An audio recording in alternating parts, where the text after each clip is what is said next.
you should have no expectation that Ma will say this or that.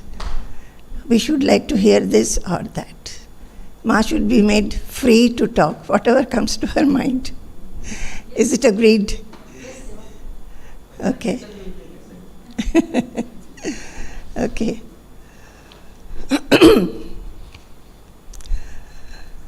Swamin namaste nataloka bandho karunya sindho patitam bhavabdhau mamuddharatmiya kataksha drishtya rijvyati karunya sudhabhivristya Swamin namaste, Swamin namaste, Swamin namaste, Swamin namaste.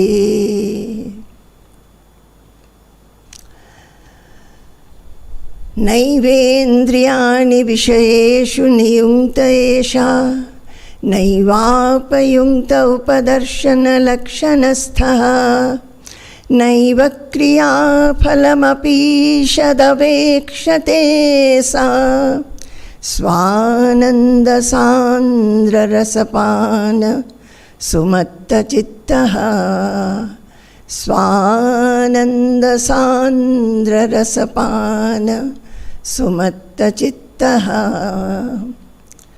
Jai Guru, Jai Guru, Jai Guru. Yes, it is very true that my voice gives me trouble. And I'm not able to chant in the manner in which I love to chant. But this is the truth. Whether we chant well, whether we do not chant well, whether we have tune, whether we do not have tune, it doesn't matter at all. It is the bhava, it is the message of the shlokas that one has to take within, assimilate, live and express. So, as long as that is there, nothing else matters. I've been telling about one Rabindra Sangeet, which comes to my mind very often when my voice gives trouble, which says, Amar mukher katha tumar naam diye dao thuye, Amar nirabataye tumar namti rakho thuye, Amar mukher katha tumar naam diye dao thuye. When I speak, O Lord, all my words, my sentences and whatever I talk, Tumar naam diye dao thuye. Let it be only flooded with your name, O Lord. Amar nirabataye tumar namti rakho thuye. And when I'm not able to speak, in my silence, in my nirabata, then also let it be flooded with your words, your name, O Lord. That should be the case. Whether I can talk, not talk, I don't know how long I'll talk. Most of the days I get up in the morning not being able to talk. But as days pass, as the day passes, I become better. And sometimes I find that when I start talking, it is becoming better. And I'm able to talk or chant slokas better as I go into the middle of my speeches. So it's okay. But this is my prayer, that my mind should be filled with your name, O Lord. It should never happen that I forget you. Even in the forgetfulness, you are there. That thought should be there. So, as my sadhana progressed, I was first at the feet of Baba. Then, as I told you, just when Baba was about to shed his body, I happened to meet Swamiji in Baba's abode, Purnashram, and Baba gave the charge of my spiritual pursuit to Swamiji. And Swamiji told me to write to him very regularly. He said every 2 weeks I must write a letter to him telling about my mind, and which I had been faithfully doing. And Swamiji compassionately replied to my letters immediately. Those were not days of emails, those are days of post, but within 1 week I used to get a reply. I was working at that time. I was a lecturer in a college in Kolkata. Though I have grown up in Delhi, I have studied in Delhi, but I was working in Kolkata. So every time I would come back from my college, our letterbox was just outside our door. My eyes will first fall on the letterbox, whether anything is there. And the days there would be a letter from Swamiji. It was a day, day of joy. How many times I have read. I would not understand everything. Now I feel that I was very silly at that time. I was not understanding most of the things. But I had that dedication and commitment. I would read it again and again, again and again. And every time I read, I found that I'm understanding better. And not only reading and understanding, always my aspiration was to live what Swamiji is saying, to follow it, to practice it, to bring it into my own life and go forward. And then naturally there would be a lot of disappointments also, because whatever he has read, I find that I'm not able to follow it fully. I'm sleeping, my mind is going somewhere else, and I'm not able to be focused on my pursuit. If I look back, I find that I was always inspired for this path, the pursuit. I can never think any day, any moment, when I was not inspired. Inspired means, I want to say, it is not that always I had success in my pursuit. There were days, ups and downs, when I would feel that I'm not at all going anywhere. I want to be focused, I want to be wholesome, but my mind is getting distracted. All those were there. But what I mean by this inspiredness, I did not leave it. I did not find anything else better than this. I did not find any other thing which would occupy me more than this. So I was going ahead in sadhana like this, and then came all this, meeting Baba, being at his feet, getting a few advices from him, instructions from him. Then Baba shed his body. Then coming to Swamiji and Swamiji's letters, yearly once, Jamshedpur, we will meet Swamiji. Swamiji will talk, give some more instructions, deep instructions, and we'll listen to his lectures and read Vichar Setu. By the time Vichar Setu, I became subscriber, so I used to get the Vichar Setu. I used to find it difficult at times, because at that time my whole interest was to how to become wholesome. That is, how not to have any distraction, how to love God more than anything else, how to love Guru more than anything else. That was my whole aim. So Swamiji's writings were a little bit, above my head. But I would not leave, because it is my Swamiji who has written. So I must read them. And reading, started understanding, sometimes not understanding, sometimes feeling that I will not be able to understand all this.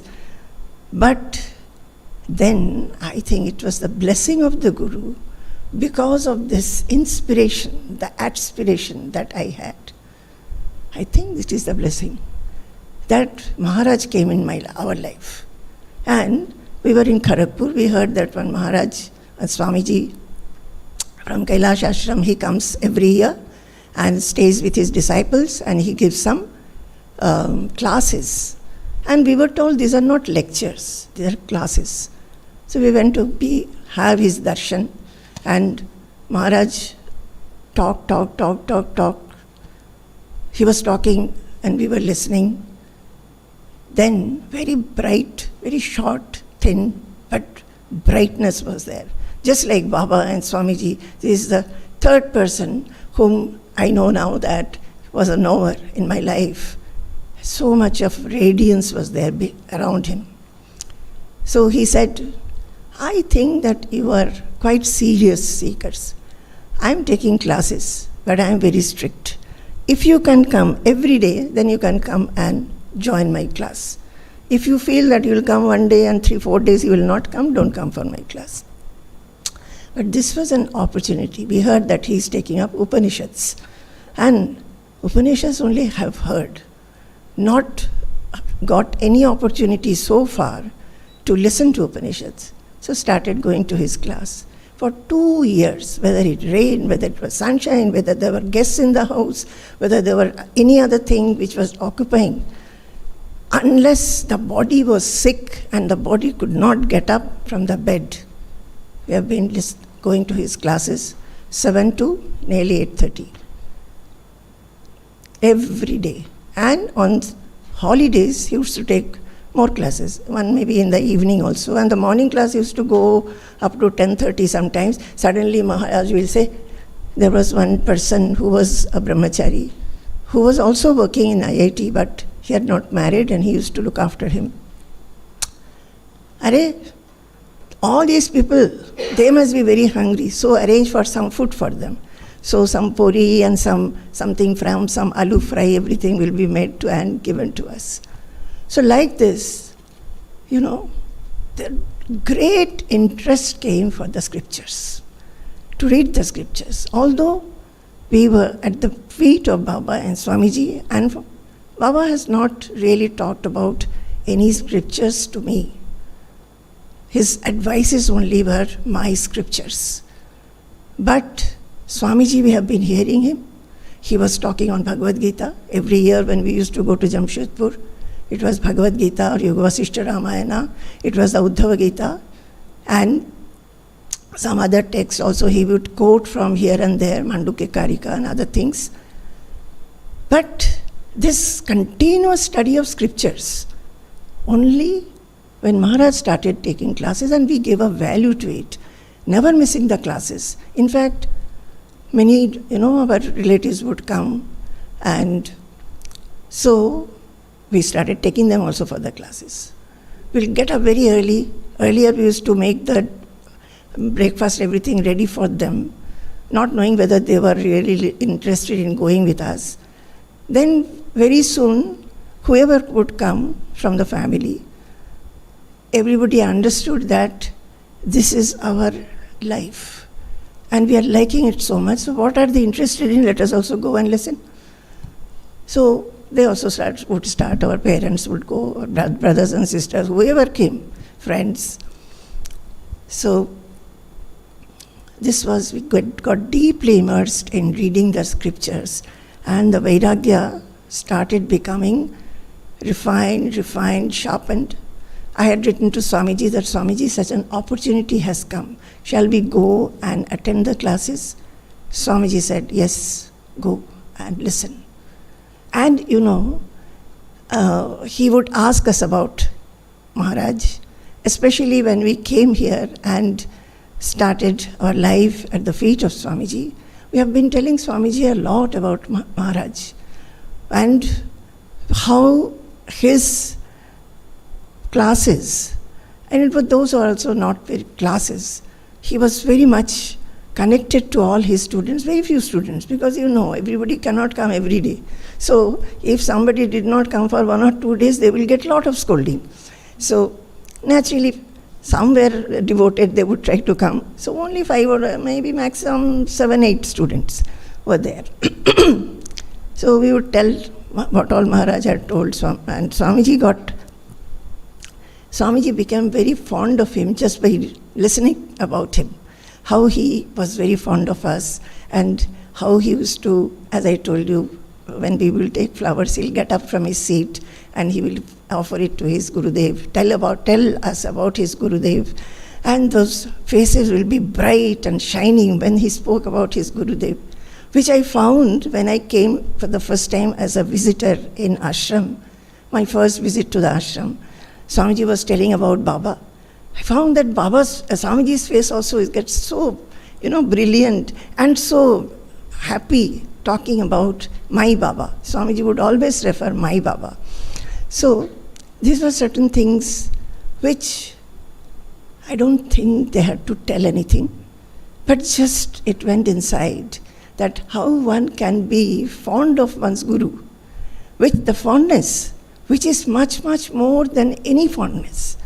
The smile with which Swamiji talks to about Baba, even now, many of you must have heard him. It is a different fondness. It is much more than any other relationship. And by this time, I was reading in the Shastras also that Guru-shishya relationship is the greatest relationship in human life, more than anything else. Unconditional relationship. The relationship with a mother and child is considered to be the greatest, but that also you will find is not unconditional. Parents always will feel that my children should look after. When I am old, they should look after me. But Guru has no such expectation from the Shishyas. He can only give. He only gives. Gives what? Gives peace, gives freedom, gives fearlessness, gives hope and confidence, saying that if you tread this path in this way, your life is going to become very, very happy, confident. You will not have any kind of affliction in the midst of affliction. Life will bring afflictions because that is nature. Nature will bring ups and downs, high tide and low tides in our lives.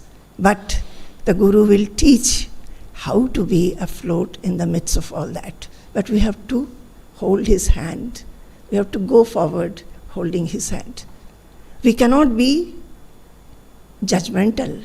Oh, if I hold his hand, suppose he tells me something which I don't like to do. That is how many do not hold the hand firmly. They feel that yes, he is my Guru, he is my Guru. I consider you to be my Guru. But to be the Guru, one must, to consider one to be a Guru and considering oneself to be a Shishya, you have to become absolutely free and open. Lead me wherever is the best for me. Whatever is right for me, lead me there. So like this, these thoughts were becoming more and more intense. How? In the association of Maharaj. Already Baba's and Swamiji's association were there. But with Maharaj, the scriptures, it was everyday association. Everyday association, everyday introspection, and going deep into the scriptures. All this started becoming more and more intense. And in that, Swamiji started sending me some slokas to learn, which will be helpful for liberation. I did not know what is liberation actually. In that time, as I am saying, I wanted to become wholesome. Wholesome, because I still found that my mind gets distracted. When I'm in activity, my mind gets into petty matters.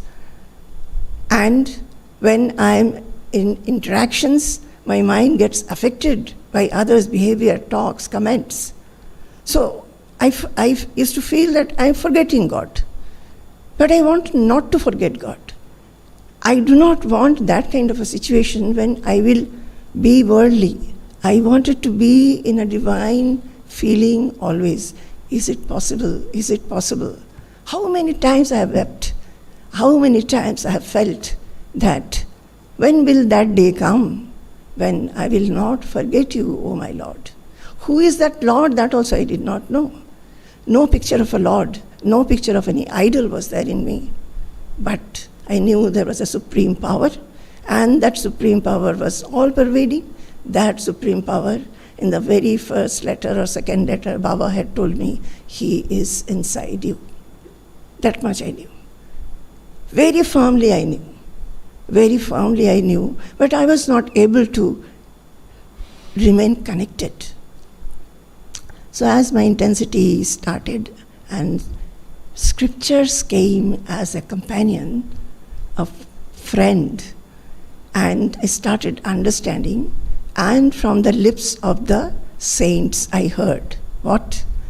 Yani eva sthitaprajnasya lakshanani, tani eva sadhanani. What does it mean? Yani eva sthitaprajnasya lakshanani. Whatever are the characteristics and qualities of a sthitaprajna, tani eva sadhanani. Those are the sadhanas of a seeker. If you are a seeker, then we are talking about liberation, mukti, self-realization. Do we know really what it is? Do we know how much we have progressed? How to go about it? We start with something. And in that something, what we can do in a very intense manner, lovingly, is follow the characteristics and qualities of a knower. Yani eva sthitaprajnasya lakshanani, tani eva sadhanani. So, read about the lakshanas, the characteristics of the knowers, the bhaktas, the true devotees, and try to imbibe the characteristics.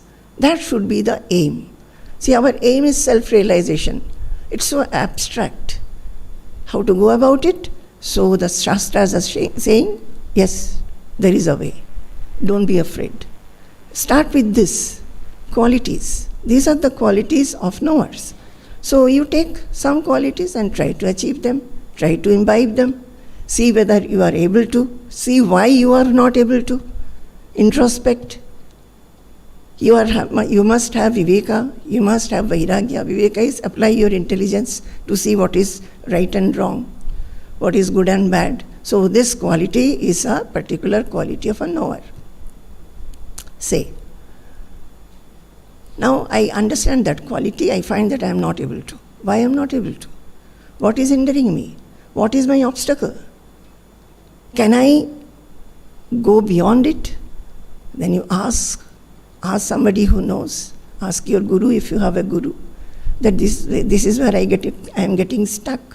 So how many times I have asked Swamiji, I have written actually, I used to write letters to him. I was telling you, every fortnight Swamiji had asked me to write a letter. So I would write sometimes, Swamiji, I'm feeling very good, I'm reading Bhagavatam as you are telling me, and I'm feeling like this, that. And sometimes I will feel I'm very disappointed, I'm very depressed, I'm feeling that I'm nowhere, little things are bothering me, I'm feeling that I'm not being a seeker at all, no progress at all. But this is where I'm saying, this is the inspiredness that I feel. If I look back, I did not think earlier. This is the inspiredness that never left it. I knew that I have to, I want it. Suppose you want to buy something, say a dress. What will you do? You must have some money. So if you have money in the your almirah, you will open the almirah, take in money bag, then take a vehicle, go to the shop, buy a dress, come back. You have done so much of effort. So this is my want. I want it. I want to know what is that time what was my aim? To be wholesome. To think of God always. Not to get distracted. To feel the divinity always. To feel the purity always. To feel the sublimity always.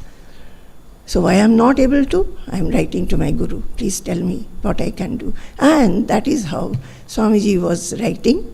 He would write letters, explain to me that in everything there is dvandva. The world is full of dvandva. If there is up, there is down. If there is darkness, there is light. If there is success, there is failure. But you have to find God in both. Both are from the same Creator. It's not that in success He is there and in failure He is not. That is what we do. That is our mistake. We feel that, I'm feeling that I'm not progressing at all. So, or my mind is going to something else, or I'm not remembering Him. So wherever whatever I feel I want, in that I feel that I have succeeded, I'm feeling His presence. And whatever is not opposite to that, gone. So he started saying, I will expose you to the theory of nirdandvatva. Dandva is there. Find the same self in both. It is not easy, but I thought I must do it. I must do it. If Swamiji has said, this is the concept of nirdandvatva, then in my every thought, my every behavior, in my every action, in all my interactions, I must try to live that nirdandvatva. It did not happen suddenly, but that was my.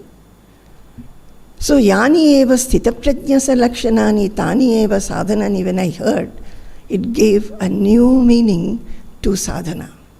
Sadhana, I knew I have to meditate because I was already initiated. Meditation also would find that some days I will miss meditating, will feel very, very sad, why I am missing. Then try to bring to a routine. How many routines I will make? How many routines I have made that I'll get up in the morning, I'll do these things. After some time, all routines will go. Then again I'll feel, no, this is not working for me, so make another routine. It's not that I felt that, okay, I'm not able to keep to routines, so that's okay. No. And in the midst of all that, these thoughts started coming very intensely, that whether routine or not routine or whatever you do, mind has to be focused. With what? With love. Not feeling that I have to be following a routine. Not thinking that I have to become like that. The love should grow. The love should grow for this particular pursuit. The love should grow to be able to assimilate and live what Guru is constantly telling me through his letters, through the shlokas that he is sending me. So, Sthitaprajnasya Lakshanani. Now, Sthitaprajna Lakshana in Bhagavad Gita I have read. By that time I had read. And there were many shlokas actually which had touched the heart. Like all of you know, Dukkeshvanudvigna manaha sukheshu vigataspriha. That is, whenever dukkha is there, you don't feel very much afflicted or worried. And sukheshu vigataspriha, you do not invite that I must always be happy. So you are neutral. Vita raga bhaya krodha. You are beyond what? Attraction, fear and anger. It's not easy. As human beings, we know how difficult it is to go beyond what? Attraction, fear and anger. Anything going wrong, first thing we become irritated and angry with the other person. So this is our nature. But, sthita prajna is like that. So, yani eva sthita prajnasya lakshanani, tani eva sadhanani. If I consider myself a seeker, I must imbibe these qualities. And there are so many opportunities to imbibe these qualities throughout the day. Throughout the day, we are having so many opportunities in our interactions with people, in our activities, to come across, to be victorious. Victorious to what? Victorious to raga, dvesha, bhaya, krodha. So these things I started thinking. Then in second chapter, this Sthita Prajna Darshana only, Vihaya Kaman Yas Sarvan, that one should not have desire. And Maharaj also, very often he used to say, the Kathopanishad sloka, Yada Sarve Pramuchyante Kama Yesya Hridishritaha Athamartyo Amrito Bhavati Atra Brahma Samashnute. It comes at the end of Kathopanishad, where Yamaraja is telling, Yada Sarve Pramuchyante Kama Yesya Hridishritaha. If one is able to leave aside, renounce, reject all the desires of one's heart, Athamartyo Amrito Bhavati. Then we who are embodied and we know that, we feel that I'm the body and I will die one day, he becomes Amrita, immortal, understanding that I'm not this body, I'm not this mortal body, I'm the immortal soul. Atra Brahma Samashnute. He becomes Brahman at that time. So these things, as shlokas have understood, has got the knowledge, I had the liking for these slokas, and wondering what kind of a state those might be when a saintly person, a realized person actually attains this state. What is that? Will I ever get it? But there was so much of interest in that. So vihaya kaman yas sarvan, I found that, this is the same thing. Then nirmamaha nirahankaraha. Krishna is telling Arjuna that not only that you should become desireless, you have to become nirmamaha, that I-ness and minus. Nirahankaraha is egolessness. Nirmamaha, that mindness. We suffer because of our I-ness and mindness, that I am this body. So whatever happens to the body, mind, intelligence, we suffer. And because I feel I am this is me, anything connected to me becomes mine. Anything happening to them, those things which we consider mine, we also suffer. So these things we understand as knowledge. But then when it comes to actual situation, we find that we are not able to remain afloat. So what is to be done? So when this one thing became very much, it is like putting in a frame inside the heart. What? Yani eva sthita prajnasya lakshanani, tani eva sadhanani. So the whole life, everything, the thought, the speech, the activities, the interactions, all became a sadhana. Do you get me? Everything becomes a sadhana. You cannot escape from that. And you cannot escape because if one is a seeker, one has to have responsibility. If you are a disciple, if you are a devotee, if you do not even have a physical guru, but you are devoted to this path and the scriptures, you must be responsible. As if you are a student, you are in a particular school or college, you have to be responsible to study and not bring down the name of the school or college by not studying, not working, not pursuing. This happens, no? If somebody fails a very good school, the student is not doing well, then he will be taken out of that school. So how much responsible we have to become.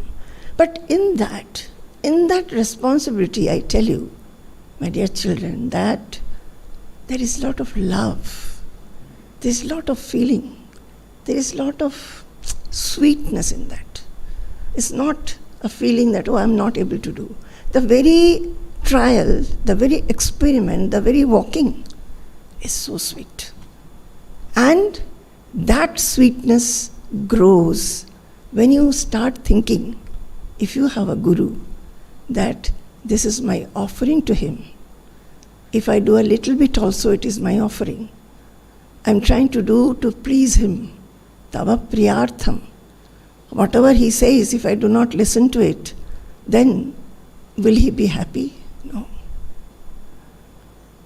So, like that, I was going and came to, in Bhagavad Gita also there are, as we read, all of you know, there are so many, second chapter is there. Then in all the chapters there are many, many qualities written. Ultimately it goes to 12th chapter where the Bhakta Lakshanas are there. In 13th chapter, the Lakshanas of Jnanis are given, 20 virtues are there. 14th chapter, Gunatita.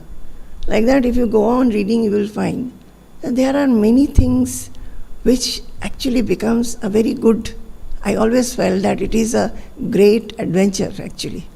It's if you have taken up a project and you want to go do it properly, how much interesting, exciting, thrilling every step is. It is like that. It should be like this. It will not be like this when your mind does not give it the supreme position. If your mind goes to other things, you find that those are also very good, and half-heartedly one does. Let it be half-hearted as long as it is so. But if one really wants to become a true seeker, then that slowly one should become wholesome. And there is that joy which no joy in this life can give. That joy is there. So I asked Swamiji once, I had not yet come and started staying at his feet. I met him in Jamshedpur. So I asked him, Swamiji, I want to become like you. So Swamiji had a very good laugh. Then he said, okay, then be like me. Then he stopped and said, okay, tell me, what is it that you want to become? Seeing what in me? At that time I said, Swamiji, your love for everything, everybody, and your anandamayatva, how you love everybody. See, I used to go for few days. So like you have come for few days. I would go even for lesser number of days from Kharagpur to Jamshedpur. But I would watch him when there was no such, he used to call us and give always, I think maybe because Baba had handed over to him, so he felt that he had to talk to us. So without our telling, he would call us and talk to us. And wherever he was residing in those days in Jamshedpur in Tiwariji's house. And there always there will be one morning satsang, that is informal satsang.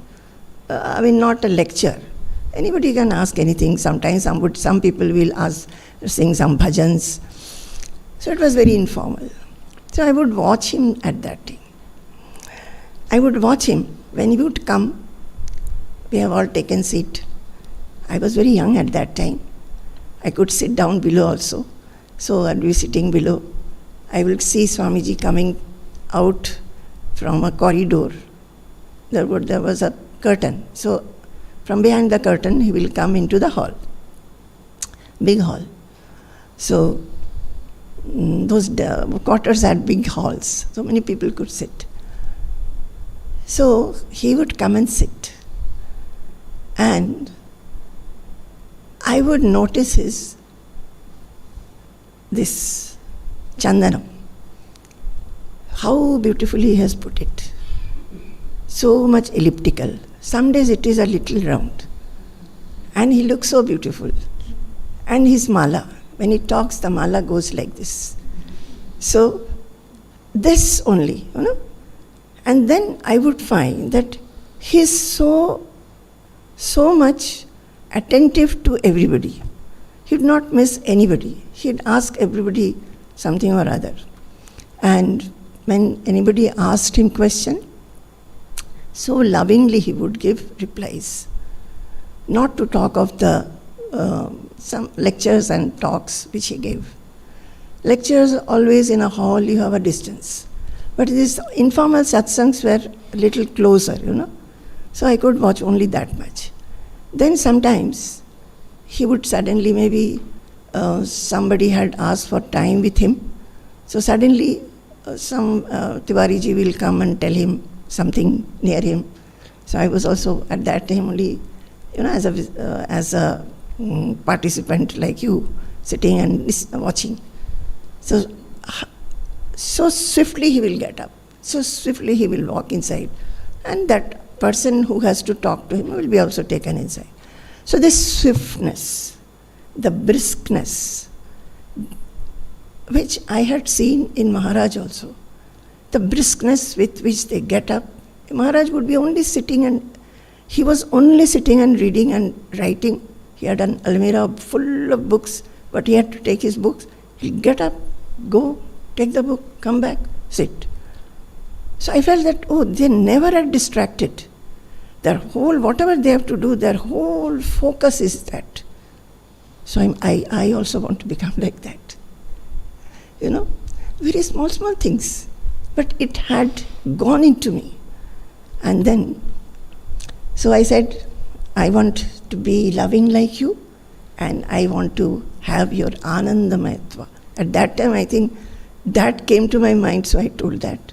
But when I came to be at his feet, so many other things I found. that to be imbibed, the openness, simplicity, lack of lethargy, having compassion for everybody. You know, when I first came, I did not know the language. Everything was so different, north and south. That they were so different, that also I didn't know that. So many, first the seasons are different. The trees are different. So initially, you know, for some time, or at some time, I don't remember when, I used to feel for the open fields, the big shady trees, only coconut trees everywhere, sometimes making a big wall around. It's no doubt very nice, but you can't see the sky. It is all full of coconut trees. The sky is not seen. And I have grown up seeing the horizon, the sunset, and the birds flying from this end of the sky to that end of the sky, all not seen here. So that used to give a feeling. So slowly, I'm telling you this. This also happens, that we find differences. And what is to be seen then? There is no difference. There is no difference actually. Why are we finding a difference? Because we are habituated. We liked something. And that is why we have preferences and prejudices. And those preferences and prejudices are there for everything. We have to simply make it merge into one another and become free. So when I came, I did not know the language, but I would find Swamiji gives the same amount of time, attention, love, whether it is a devotee who has come and he is talking to the devotee, maybe some spiritual thing, or to a villager who has come, or to a worker. They will be talking in Malayalam. I told you about the parapet. So sometimes our Ramankutti, who was the coconut gardener, he is no more. He would just come silently stand. Swamiji's table was in the veranda. He used to keep the table in the veranda. In those days we did not have reception. So who was the receptionist? Swamiji himself. He would sit on the veranda with his face towards the gate, so that whoever comes in, he can see, whoever is going out, he can see. And the workers all had to go that way. So if he had to say, tell him something, and then he will call them. So Ramankutti has come and silently he is standing outside the parapet. Swamiji must be either writing or typing if he looks at him. And the Ramankutti, what happened? And Ramankutti would say something. And sometimes it is not maybe just Swamiji is typing, maybe he is talking to us. Very deep subject. He'll leave that, get up, go, sit on the parapet, and for hours he is talking. Sometimes I have felt very dejected. Oh, he was discussing such good, very, very nice concepts.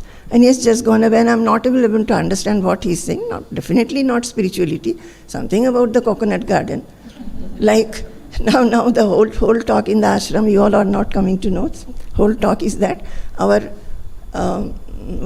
boundary wall on the eastern side, which is common to another property, somebody else's. Our present coconut gardener, Sudhish, he has found that at one point, those people, they had worked a JCB.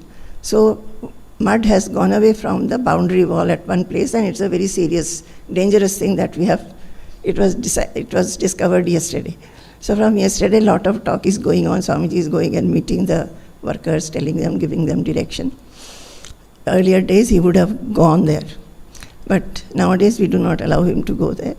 So these are going on.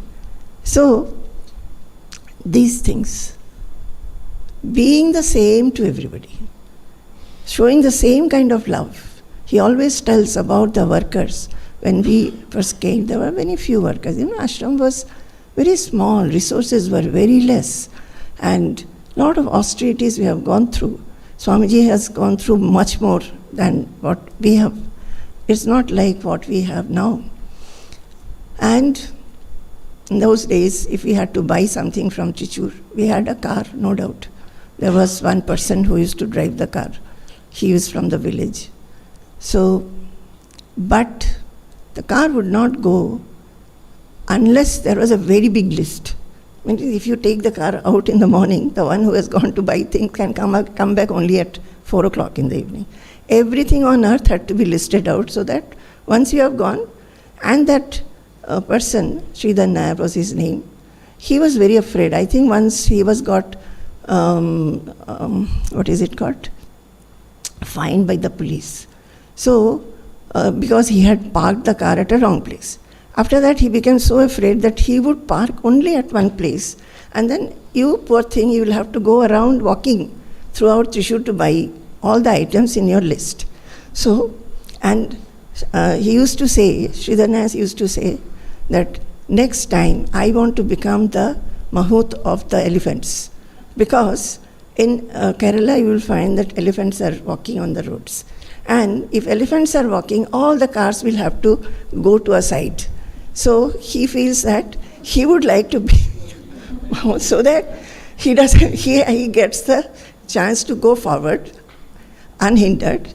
And when he is driving a car and the elephant is in front, he has to stop or go to the side. He was a very nice person, he's no more. We had very good people, and even now we have very good people. So,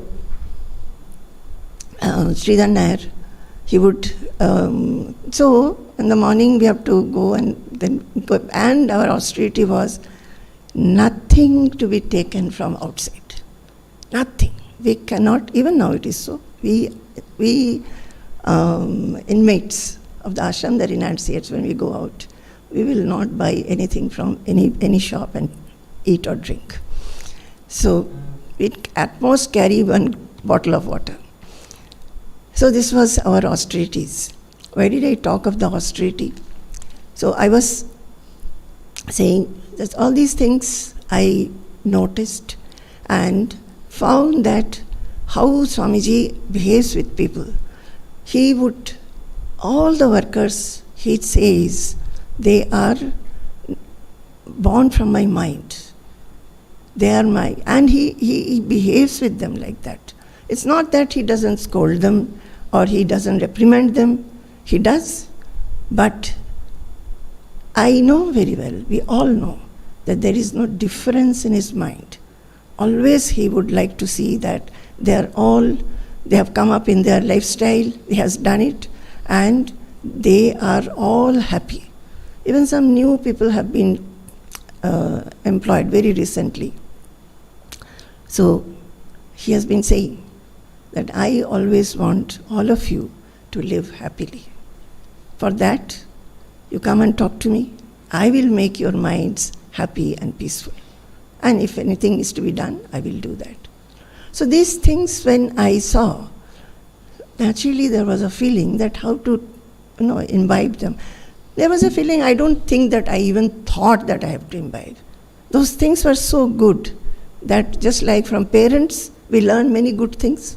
It just came like that. Swamiji, when we came here, Swamiji first said, see, you are coming from the north and you are from Bengal. I am from Kerala. Whatever is good in your culture, I am ready to take it. Whatever you find good in our culture, I would wish that you take it happily. And that has been our feeling, and we have done. All these years it has been like this. So these things also Swamiji said, as I told you the very first day, he said, do nothing. Because at that time, why I am not wholesome, what to do for wholesomeness, how to become more and more in this path, why I am not getting self-realization, how long it will take. These were the tensions, obsessions, feeling, which used to make the mind constricted actually. I would not understand that it is a constriction. I would think that, this is how it should be. Swamiji said, do nothing. And what is this do nothing? What means by do nothing? Actually he means, do nothing means akartritva, non-doership. Do everything with non-doership feeling. Akartritva and abhoktritva, non-doership and non-enjoyership. do everything excellently, because in everyday interactions and trying to serve him, could understand how Swamiji is a perfectionist, very meticulous. He wants us to be excellent in every work. But that doesn't mean, that is not a contradiction to what he has told me, to do nothing. Do not become proud, do not cling, do not expect that you will be appreciated. Here I am remembering one incident. I told you the ashram was small, resources were less, and the programs were also very small. And Swamiji always felt, ever since I came here in the beginning days, I heard Swamiji saying that he is not very happy. Whoever comes, they should get food to eat here. They should be asked to take food. But he used to feel that it is not being done. That is, just we had come. And then the very next program was his birthday program. And it all, nobody was there. I did not know how to manage that. It was not as big a program as it is now. But I was given the charge, so a lot of planning was there, whatever I could do. Some cooks had come, some people came. Suddenly some people uninvited also came. Everything went off very well. People were very happy with the food. Workers were happy.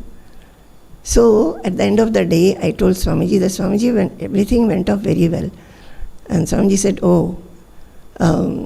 everybody has taken food. I said, yes, Swamiji. Then I said, Swamiji, you always used to feel that feeding is not very good, but this time feeding has been very good. All were very happy. So Swamiji said, I'm very happy.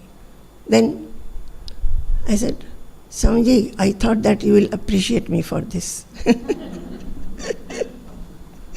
You didn't say that you are happy. He didn't say that, it was happy. I did not express so much.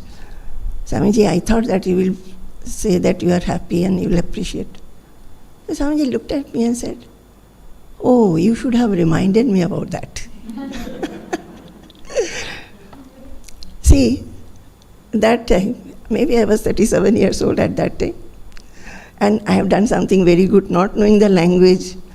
I did not know the language at all, but managing so many things very nicely, I felt I have done very good. And I thought that, my Guru will now appreciate me and tell me that, yes, all these days I thought that nobody gets food here, but now everybody has got food. But when he said this, that you should have reminded me, I felt so small, so bad. Why did I tell this? And I had recorded in my diary, thinking that, see how the mind seeks appreciation, praise. Even from the Guru, it is not necessary. Anytime, it is not at all necessary. But our mind is so much looking for all these things, Somebody should be talking about me very well and behave with me very well. Tell me, she is very good on that. So anyway, I'm going somewhere. I brought the book. In this train I can talk, but then again the book will be not shown. This is Baba's. I'm showing the camera so that the people who are watching online can also see. And I am afraid to open it, because every time I have opened, I find there are a lot of paper, small paper pieces on me. So this is the book.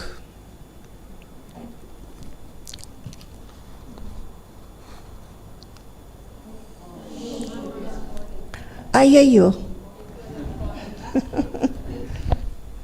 See, this is what happened. This actually, somebody should take up this job, come to the ashram, stay for many days, should take it as a project and scan. Like Arvindan has scanned all the letters that Baba has written to me and Swamiji, Natan Swamiji. he took up that project. So he used to take photographs, then he put it in the soft copy in the computer, so it is there. This, the other day, when I was taking you remember I was taking the Yoga Vasishtha Ramayana, the beginning part of it, in the beginning of the global satsangs. So there is a lot of beautiful description of the assembly there. In the main Moolam, we are getting the shlokas, the English translation. The English translation is not very good. But when we read from this book, the translation is so beautiful. Translation is in Bengali. And Bengali words and Sanskrit words are very similar. So it gives that whole description of the assembly, how everybody is sitting, how they are waiting, how the saints are sitting, what they are talking. Just reading it makes the mind become absolutely indrawn and quiet. So I have been thinking that this translation is so good. Always we will not get such. So I was showing it to Sanjay was here at that time. He is a Bengali. I was telling him that, Sanjay, somebody should do it. But he went away. He had to go away. Somebody should do it. Even if one doesn't know Bengali, it should be taken as a project, Especially it is Baba's books. I don't know whether you could see the red and yellow and green underlined portions here, where he has written some of his remarks. As I told you yesterday, he would tell us, go there, go to my library, open it from the top third shelf, from the left of the third shelf, this particular book, open this page number also he would say, and you will find my remark. So what is that? That is in reply to some question which has been asked to him. He was so specific, even at that age. And actually speaking, we have not learned the scriptures from Baba. But this kind of things, And the love. He was very quiet, very, very quiet. Maybe when Swamiji has met him, he would not have been so much quiet, but when we met him, he was quieter. And the love that he showered in his silence, that was, I think, that completely gripped the mind. Completely. When we are expressive, we can show our love. But from a silent person, how the love can flow, which can make anybody feel that this love is much more than any other love in this world. I think that is a great thing that the saint is transmitting and transforming. I think that is why whenever I have heard Swamiji, and you have also must have heard, Swamiji when he talks about, he says, my Baba, that feeling, that softness in his face, that delight in his face, it is, inexplicable, inexpressible. It's very, very beautiful. So, I wrote a letter to Baba. Shall I tell? I wrote a letter to Baba.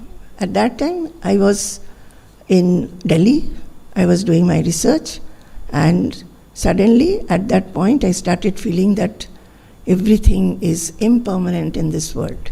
A lot of vairagya suddenly gripped me from where I don't know. It must have been God's blessings that such a feeling came to me.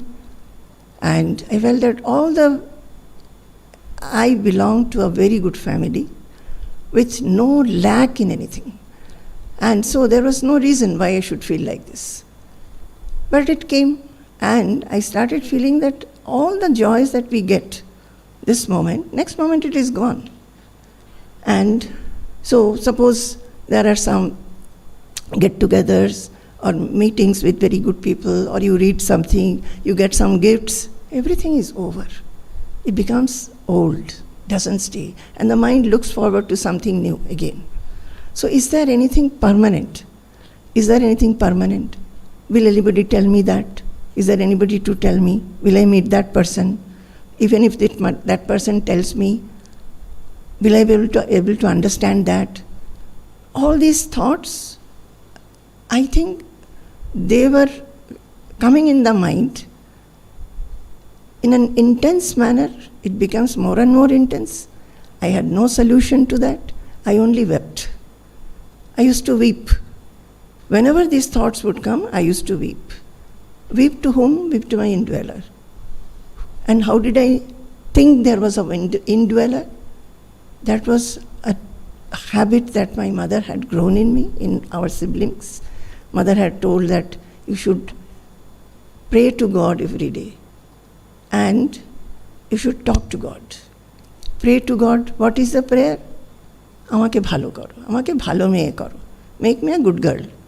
So, as a small child, my mother told only that. Make me a good girl. What is that good? I never understood. Later understood those are good virtues and values. And later understood that the best of virtues and values are the qualities of the knowers, which are qualities and characteristics and attributes of Atma and Brahman. Later I understood.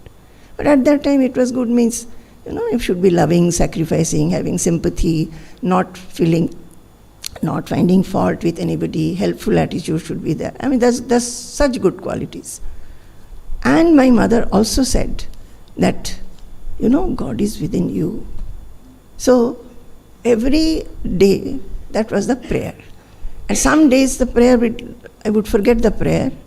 And when I would lie down on the bed, I'm talking when I was very young, suddenly I'll remember, forgotten. Then I will do like this and move my lips and amake bhalo karo and all that I will say, sleep off.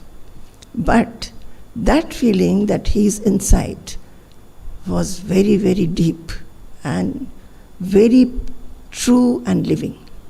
So I started talking to this God of mine, talking to him, sometimes in happiness, sometimes in unhappiness, sometimes in fear, sometimes in anger.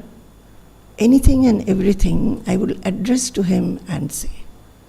Suppose I was feeling nervous about an exam, I would say, oh God, please don't give me this nervousness. Please give me some strength. Please be with me to see that I am confident. So it was, all my conversations were like this. So at that time, I came to know of Baba and I wrote a letter to him when I was having this kind of feeling that everything is impermanent. So I wrote to him. I don't know what exactly I wrote. Maybe this, that I feel like this, everything is impermanent. And I also asked, is Diksha necessary? Is Diksha necessary? But how to have Diksha? Oh yes. So let me see. See, this is Baba's handwriting. I don't know whether it's not too clear.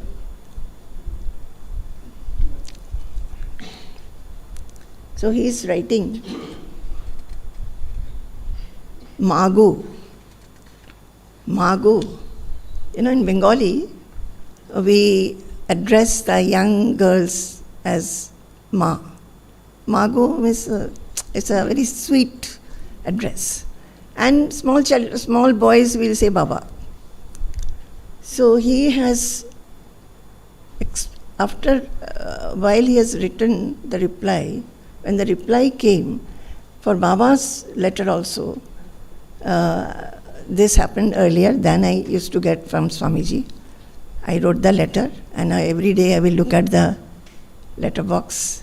And when I was told that I must send self-addressed inland letter or envelope. So I had sent one self-addressed, and this is the inland letter that I had sent with my own address.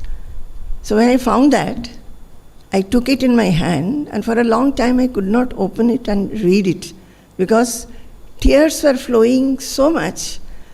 It just veiled my vision, and I felt that he has accepted me. He has replied me. That feeling was there. So he is writing, Mago Shivashish. This is Sivashish. which Swamiji also writes in many of his letters. Tomar patre, tomar...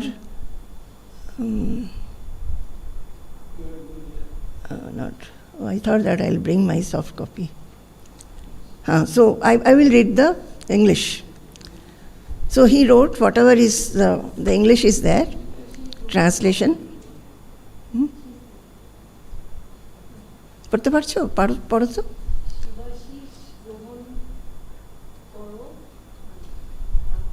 পত্রে তোমার আবেগ ভরা, না, পত্রে তোমার অবস্থা জ্ঞাতে চিন্তিত। শিবাশিস গ্রহণ করো, টেক মাই শিবাশিস। পত্রে তোমার অবস্থা জ্ঞাতে চিন্তিত। I feel concerned reading about your state of mind in your letter. বিষয়ের দোষ দর্শন ও বৈরাগ্য সৌভাগ্য না হলে হয় না। To realize the meaninglessness of this objective world and to have vairagya is very rare and fortunate. তোমার অভীষ্ট পূর্ণ হোক, আমি ভগবৎ সমীপে প্রার্থনা করি। Let your prayers be fulfilled. I pray to God. সব বিদ্যা শিখতে গুরুকরণ করতে হয়। To learn any vidya, you know, a teacher is required. But all the doubts about the necessity of a teacher or guru arise in the case of this supreme vidya. সব বিদ্যা শিখিতে গুরুকরণ করতে হয়, কিন্তু next page, Arvindan, can you bring it down?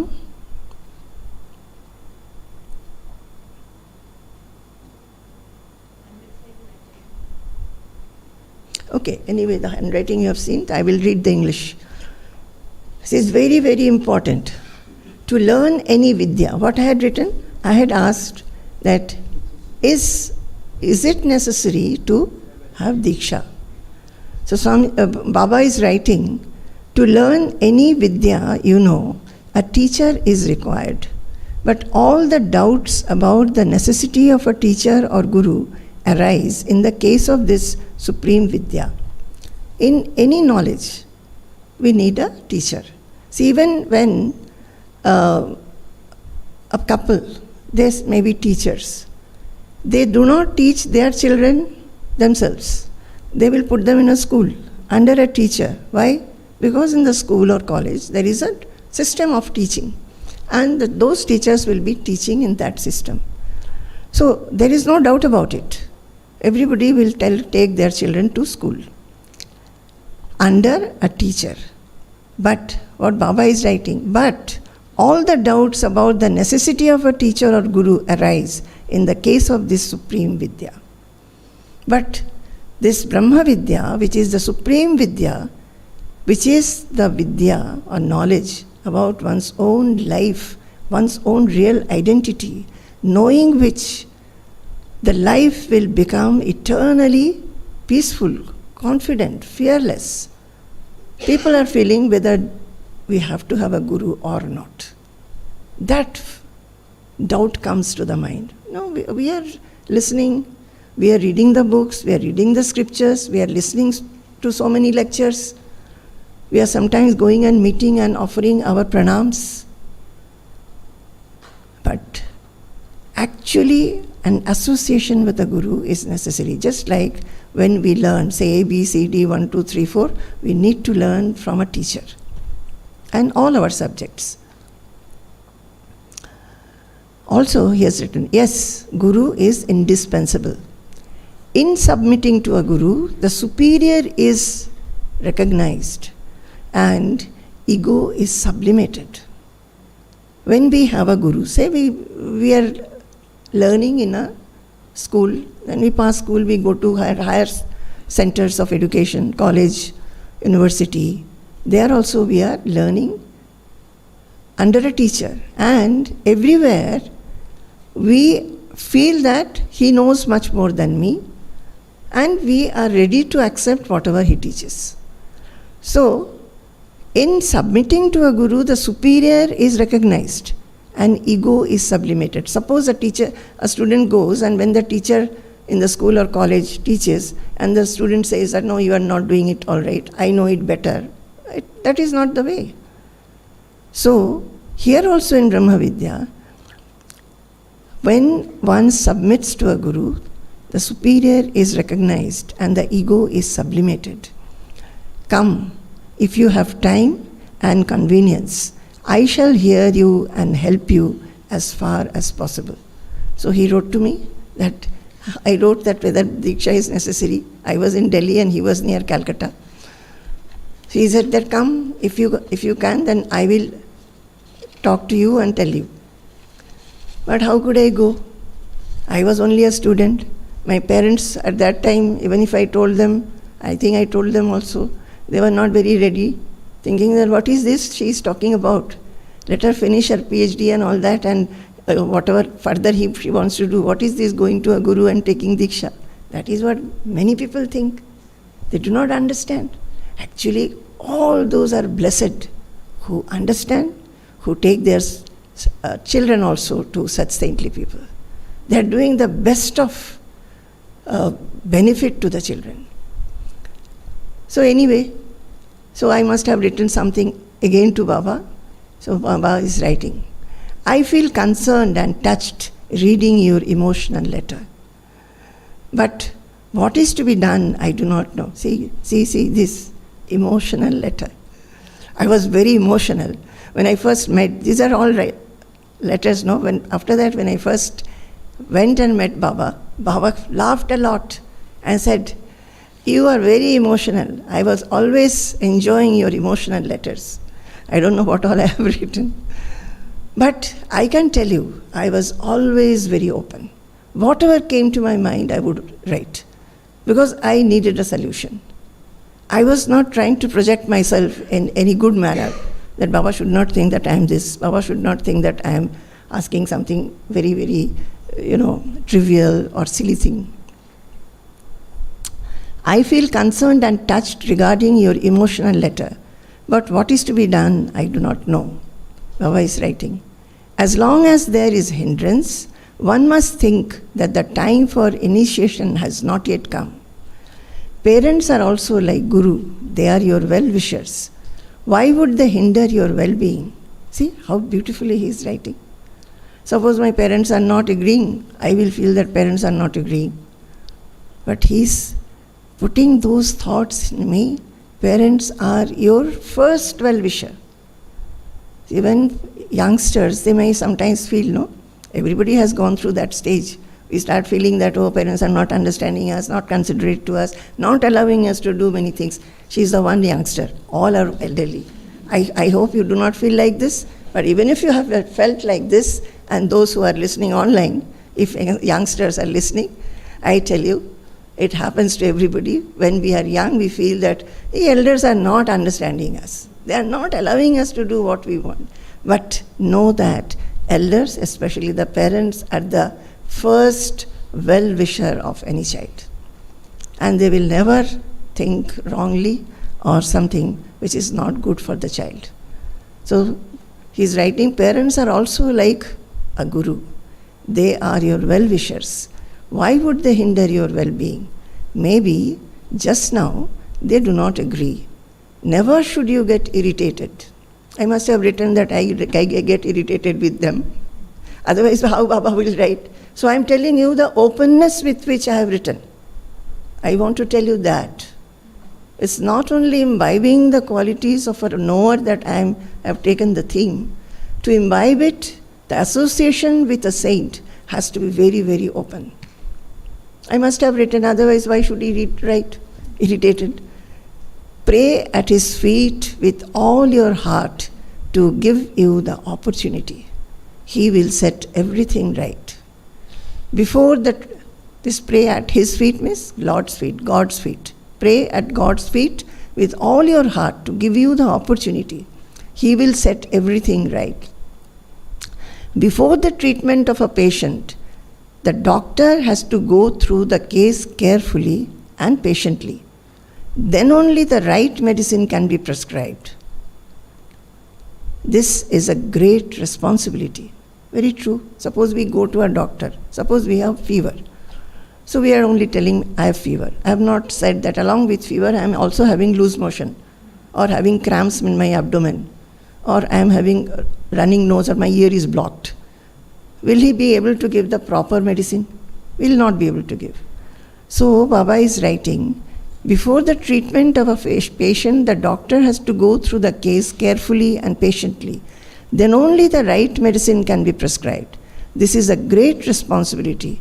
Unless I meet you and listen to you, how can I prescribe the medicine for you?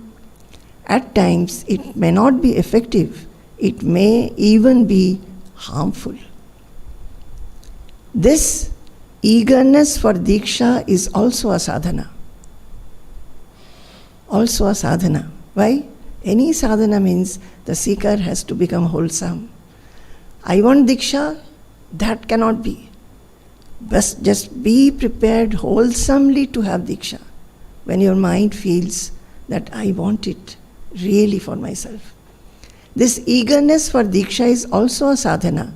Mentally, keep on chanting this mantra, O Lord, give me Diksha. He wrote in Bengali, Prabhu, Diksha dao.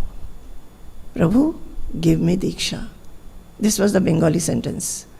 Mentally keep on chanting this mantra, O Lord, give me Diksha. From this alone, everything else will come to you by itself.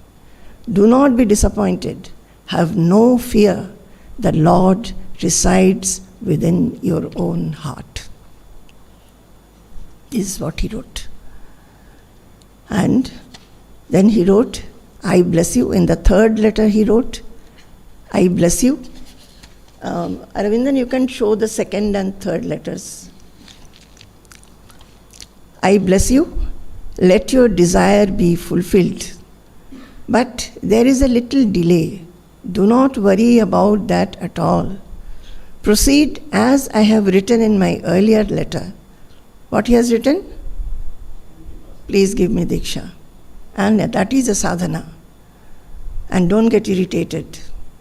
Now he is writing that proceed as I have written in my earlier letter. You will find that there are so many things to be experienced within. These are all milestones, not the destination. The destination are not these experiences. Slowly, the confirmation of all these you will find in the Shastras. Whatever you experience inside you while meditating, while reading, you will find everything is there in the Shastras. Then,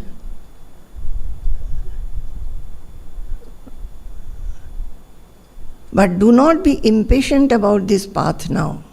Presently be attentive to your studies and research.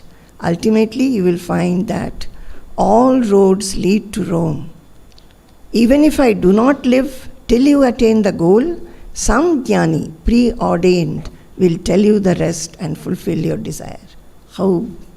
At that time, I have not even met Swamiji by that time. So he has written, even if I do not live till you attain the goal, some jnani, preordained, will tell you the rest and fulfill your desire. And at the end of the, I think it is the 9th letter. Aravindan. 9th. Ultimately, you will find that all roads lead to Rome. That he was telling that now you are a student, you are doing research, you put all your mind in that. But at the same time, keep on chanting that give me Diksha. That is, if you feel that you are a sadhak, you also pray for that wholeheartedly. And do not get irritated, do not be restless, impatient of the path. If you are a sadhaka, sometime or other you will be guided and some jnani will tell you the rest and fulfill your desire. At the end he had written, Ram se lagi raho bhai, banat banat ban jai. This he used to say very often. Ram se lagi raho bhai. Ram se, who is the Rama? Atma Rama, the Atma. Ram se lagi raho bhai. That whatever you do, now at that time I was a student. Now for all of you, you are in your various stages of life. So what is to be done? Ram से लगे ही रहो भाई. Whatever you are your duties, are your responsibilities, you perform them. But remaining anchored in yourself, in your own antaratma, and keep on doing with the feeling that I should be led to the goal. Goal, whatever is the goal, the self-realization or God-realization, whatever it is. And to know that whatever you are doing, in everything is God. Everything is God. Okay.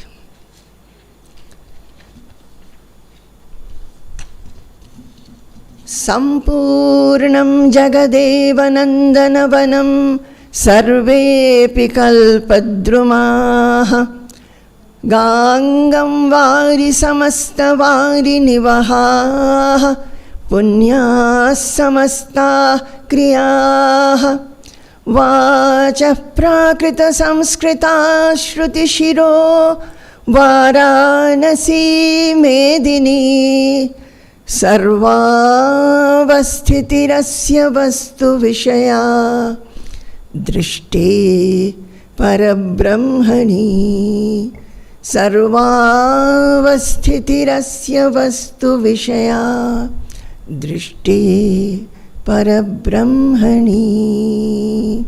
Jai Guru, Jai Guru, Jai Guru.